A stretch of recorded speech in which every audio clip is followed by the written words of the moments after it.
In this documentary, we will be looking back on the lives and times of Jonathan Tiberius Springham and Kate Ermentrude Springham.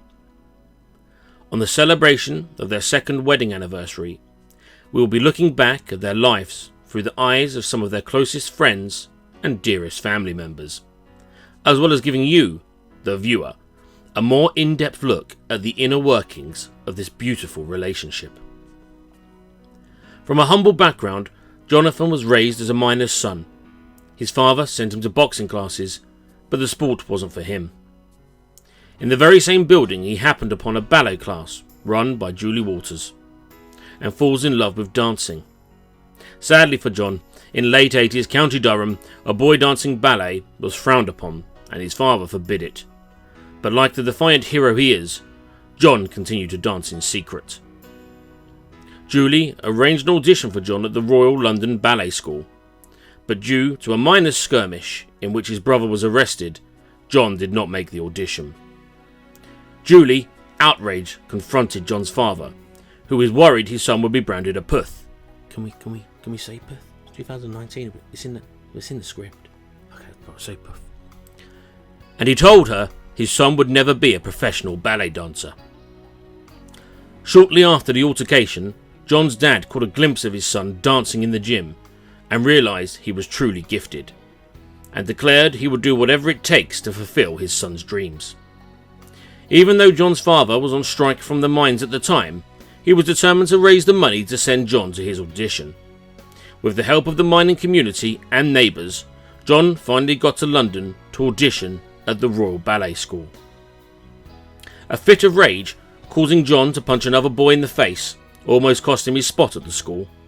But luckily, when the audition panel asked him what he feels like when he's dancing, John replied, "Like electricity," which won their hearts. John went on to appear in Matthew Bourne's Swan Lake, wowing audience members on a nightly basis. I'm pretty sure that's John's backstory. That's either John's or Billy Elliot's. I sometimes mix the two up. Today, John resides as the prince of a place named Green Duck, passes out in random places for random reasons, has a pretty healthy sideline as a Vigo from Ghostbusters 2 impersonator, and is renowned for dropping things. Kate Ermentrude Springham. She had a torrid childhood. As a teenager, she wished that her brother, who wouldn't stop crying, would be taken by goblins. A rash and foolish wish that comes all too true. The Goblin King appeared, offering Kate her every dream in exchange for her brother. Kate refuses, stating she regretted her wish, and the Goblin King granted her 13 hours in which to solve his labyrinth before her brother would become a goblin forever. On her journey, she first encounters a cowardly dwarfish man by the name of Hoggle, and then later a talking worm who inadvertently sends her the wrong direction from the castle. Kate ends up in an oubliette, where she reunites with Hoggle. She encounters a furry but friendly beast in the name of Ludo, but eventually loses him in the forest. Later, Kate is assaulted by a group of creatures with detachable body parts who try to remove her head, but Hoggle saves her. Thankful, she kisses him, and the Goblin King banishes them to the bog of eternal stench as a punishment, where the two meet up with Ludo once more. Kate and her two new friends then meet a guardian to the bridge out of the swamp, an old wily fox by the name of Sir Didymus, and his trusted sheepdog steed, Ambrosius, and he joins the group. Kate, near feeling hungry, accepts a peach from Hoggle, but little does she know that it has been poisoned by the Goblin King, and Hoggle has been charged with making sure it finds its way to her. She fell into a trance, dreaming that she was at a masquerade ball with the Goblin King Jareth, proclaiming his love for her.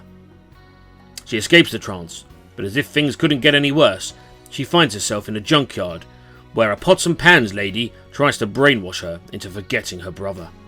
Luckily, Sir Didymus and Ludo save her, and her memory returns. They reach the Goblin City, only to be confronted by a guard, where Hoggle returns bravely to save them, and all is forgiven. To cut a long story short, Kate gets to the Goblin King, tells him he has no power over her, he turns into a barn owl and flaps off. Kate and her brother return home, and all ends happily ever after. I think we can all agree a turbulent time in the life of any teenager. Now sit back, relax, and let's enjoy some stories from Jon and Kate's family, and of course me, your host, Wayne Griffiths.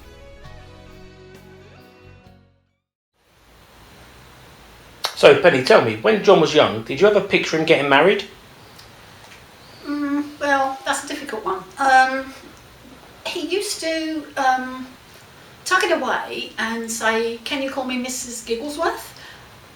I sort of blame myself for that because after Abby, obviously, there were a lot of dresses and it seemed a shame to waste them.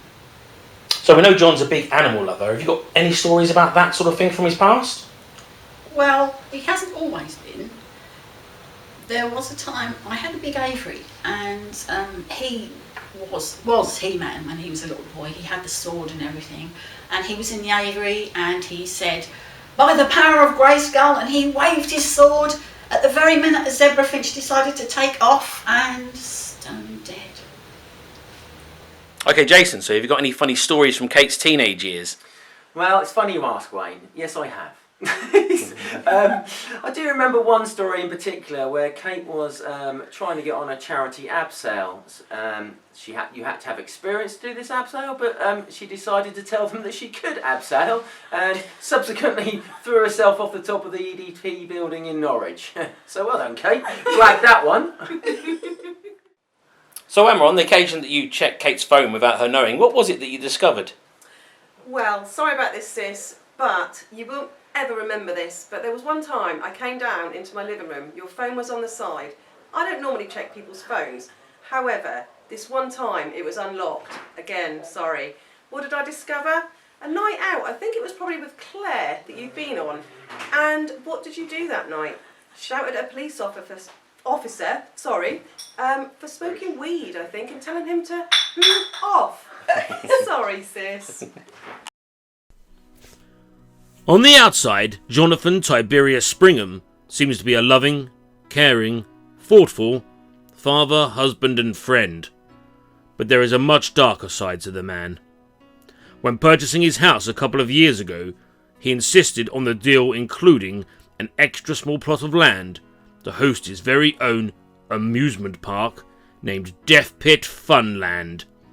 An unkempt area, but with pretty signage, it entices children in, only for them to become stuck on the deadly fences, or worse, face the fate of the pit. I visited the site earlier this week, barely escaping with my life. Let's take a look at what I found.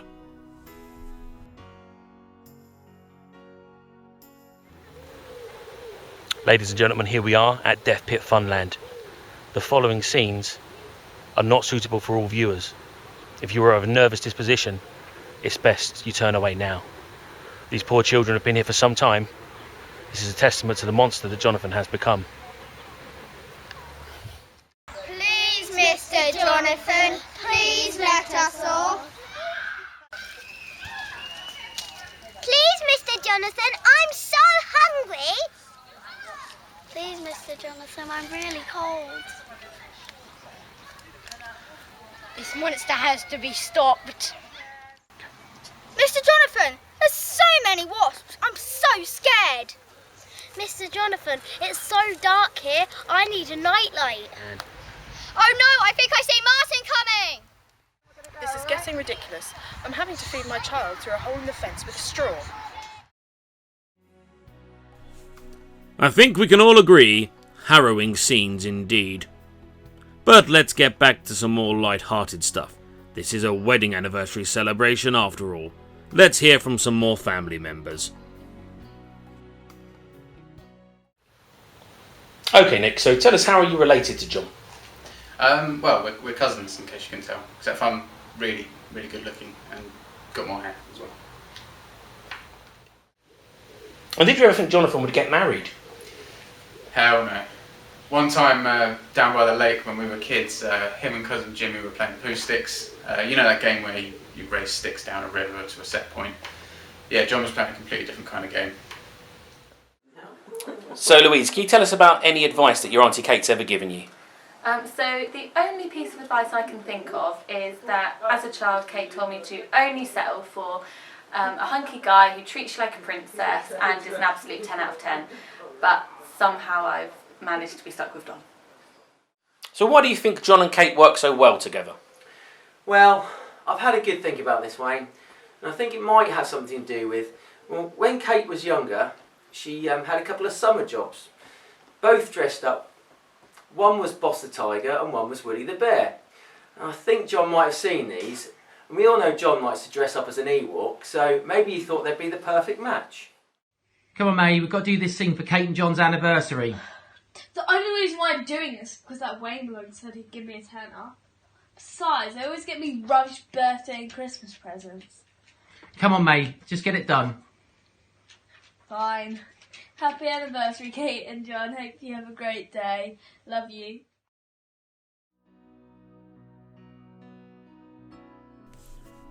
Whilst at Jon and Kate's house filming parts of this documentary, I stumbled upon Jon's memory box. Let's have a deeper look at what's inside, shall we? Yeah, does this outfit make me look fat? Well, when I am fat. Alright, and lazy. Jesus. Hiya, here we are. We've got Jon's special box there, as you can see, that we got from his house when we were last there doing interviews. Let's have a little look inside, shall we? See what we can find. The first thing that springs to mind here is a little box inside that says Jon and Kate's first date. Let's have a little look at what's inside there. That's highly inappropriate. There's a full load in there. What's that say? Extra small. Let's get rid of that, shall we? Oh, here we are. We've got Jon's diary, 2018. There, Jon's diary. Let's have a little look inside, shall we? Let's pick a little extract. March the 27th. Here we are. She really is beautiful. Absolutely stunning. Oh, I'm so lucky to get to gaze upon her every day. Some beautiful words here from Jon. This is lovely. Great anniversary stuff. She's the type of woman that makes you wish you weren't married. That's Jon's fictional diary there. That's coming out to all good bookshops. Never. Oh, some light reading from Jon here. Bit of light reading there for Jon. Pages are a bit stuck together, but I'm sure the stories are really good. Oh, hang on, what's that doing there? What's that doing? Never get rid of that. Here we are, a ticket stub here from a theatre show or cinema or such like that Jon and Kate have been to together. It says Mrs. Wong's Pleasure Palace, entitled To Two Dances. Not seen that show myself, but I'm sure it's very good. Well, that concludes Jon's special box there. I think we can all agree a great trip down Jon and Kate's memory lane. Glad you've all joined me for it. So Barbara, can you tell us about any holidays that you went on with Kate when she was younger? Ah, yes. When she was about 5, we went to Tunisia. And she, very good little girl, volunteered to sit on a chair for a man that was doing a balancing act.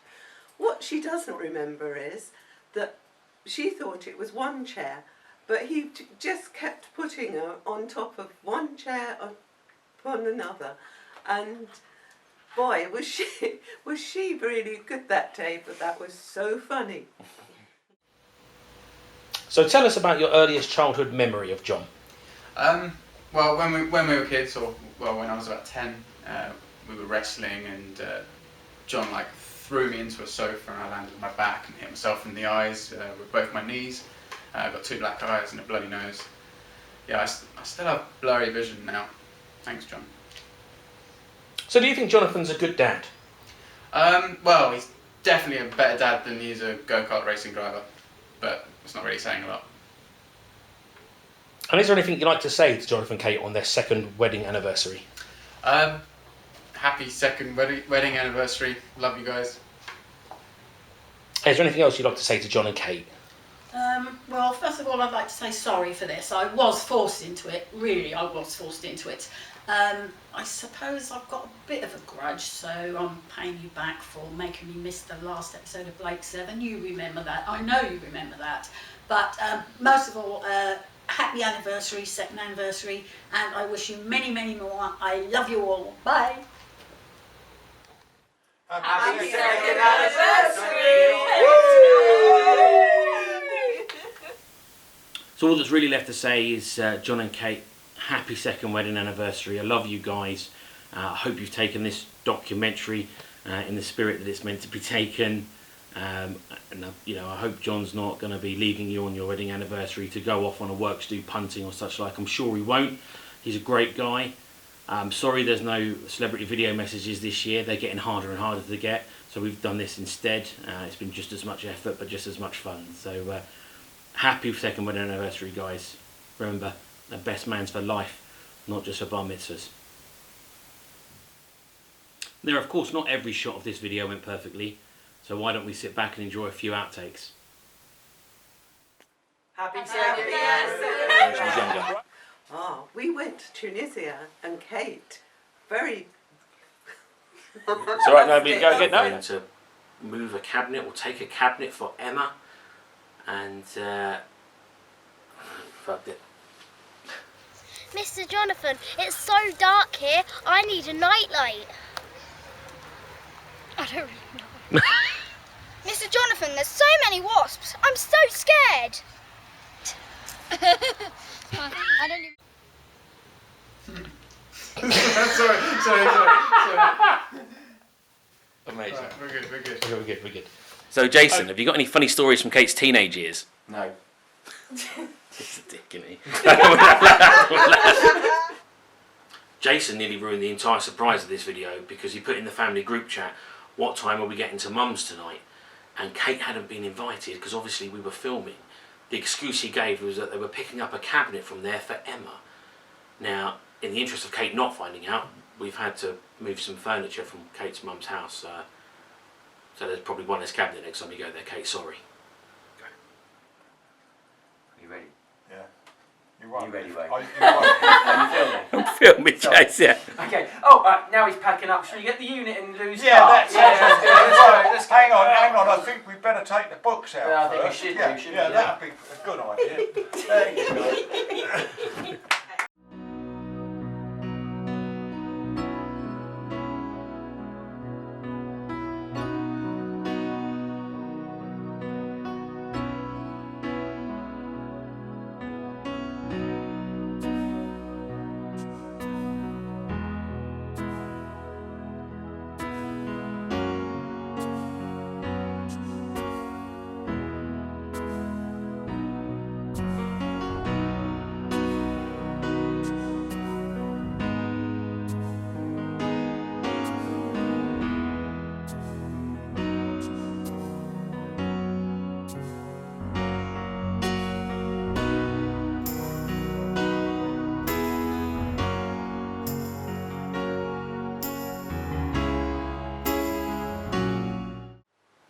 Of course there's bloody celebrity video messages. It's me we're talking about.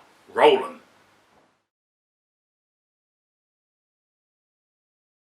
Hey Jonathan and Kate, I just wanted to wish you a second happy anniversary. Lots of love. My wife and I are going on number 6, so good job.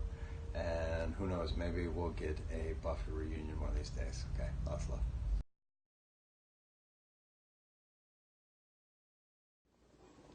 Hey Jonathan, hey Kate, happy second anniversary. I know it's not easy, but congrats.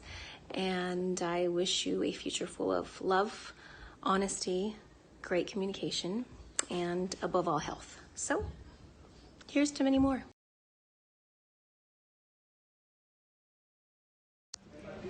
Happy second wedding anniversary, Jonathan and Kate.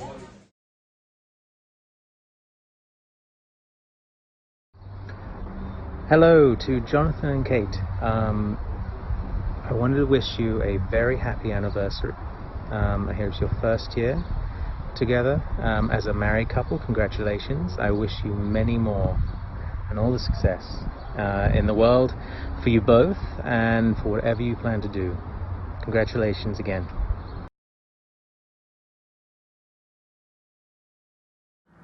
What's up, Jonathan and Kate? Nikki Brendan here. I love your show.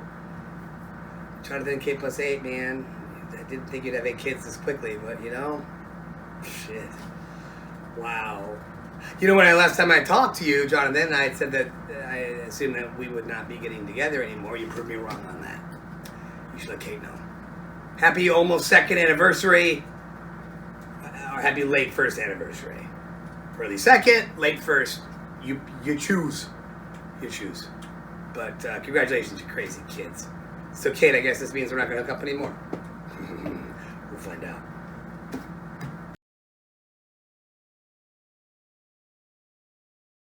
Jonathan, I understand you're a Buffy the Vampire Slayer fan. So this is Anthony Head, who played Giles, wishing you and Kate congratulations on your second wedding anniversary. Yay!